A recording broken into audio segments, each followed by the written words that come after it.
I wasn't supposed to be at the funeral. They made that clear in the family group chat I was conveniently left out of. But I showed up anyway, holding the one thing my grandmother told me never to open, until she was gone. It was small, wooden, carved with my initials. And when I opened it, everything they had tried to hide for decades spilled out in front of every last one of them. Growing up, I was the shadow in a house full of bright lights. My name is Emma. Middle child. Middle income. Middle everything. My older brother Caleb was the golden boy. Quarterback. Dean's List. Pride. My younger sister Lily was the angel. Flawless skin, straight A's, and always knew how to make people adore her. Then there was me. I wore combat boots to dinner, drew weird sketches in the margins of my notebooks, and once dyed my hair blue in 9th grade. Dad said I was a phase. Mom said I was too much. But Grandma June always said I was exactly enough. She was the only one who saw me, really saw me.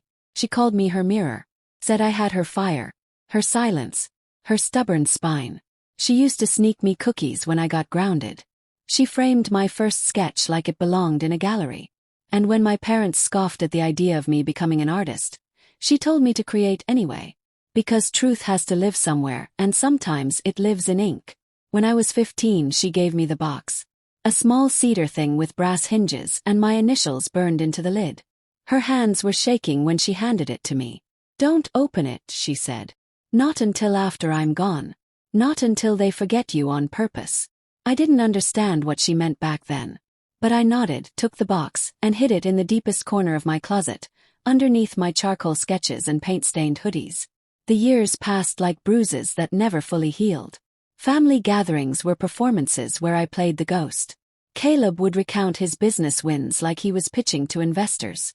Lily would show off her boyfriend of the month, each one blonder and richer than the last. And Mom would beam like she'd birthed the cast of a Hallmark movie. And me. I sat near the edge of the room, sipping from plastic cups and dodging their polite inquiries. "Emma's still drawing those creepy things, right? Didn't she drop out of that college? She's living in that tiny apartment downtown." They said it like I wasn't there. Like I was some urban legend floating around their lives, barely real. Even Grandma began to fade. Dementia crept in like fog under the door. She stopped coming to family dinners, stopped sending birthday cards. Everyone assumed she was forgetting. But I still visited her every Sunday at the nursing home.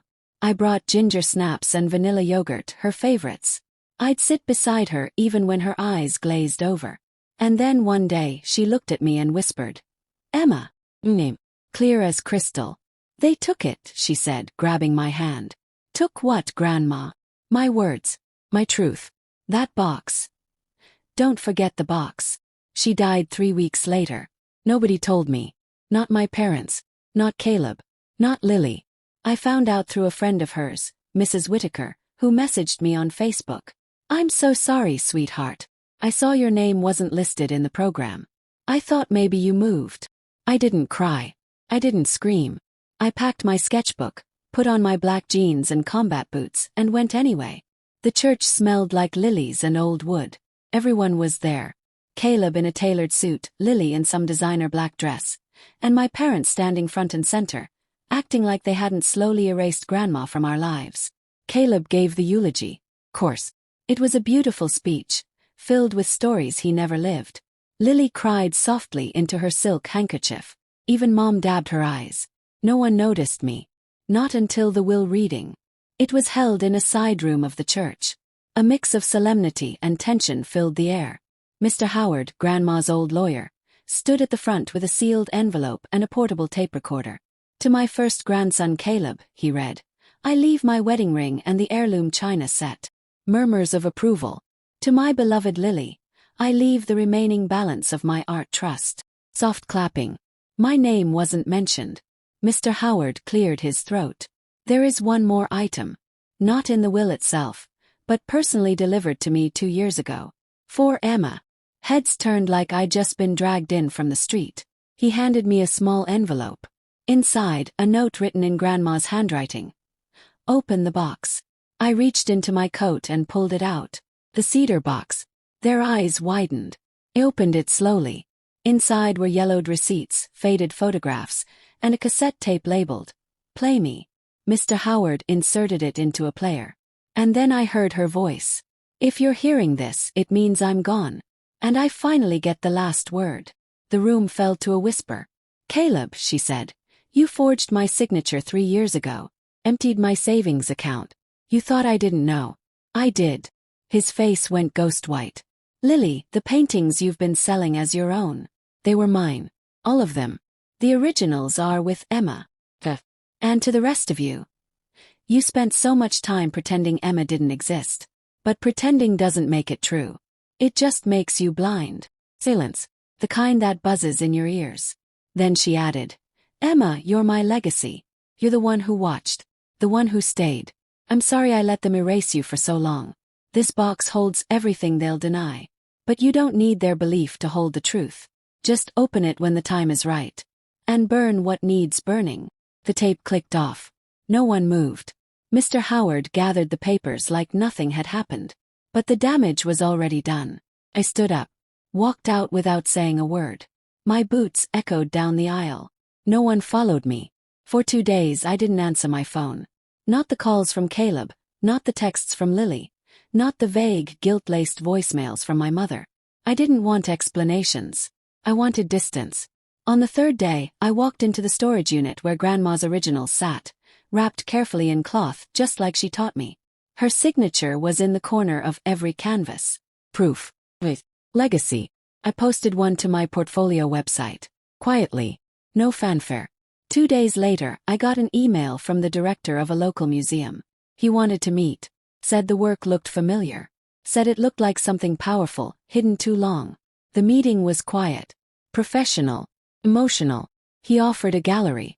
Said the story behind the work was just as compelling as the art itself. I agreed. But only on one condition. Her name goes on every wall, I said. Not mine. Hers. He nodded. Of course. The gallery launched 6 weeks later. Quietly advertised. But the night it opened, the line stretched around the block. Caleb showed up. So did Lily. They didn't speak to me. Just stared at the paintings like they were seeing a ghost. Mom didn't come. But I saw her name in the guest book. In shaky handwriting. Just her first name. No message. I walked through the gallery at closing time. The lights dimmed. The hall's quiet. And I cried.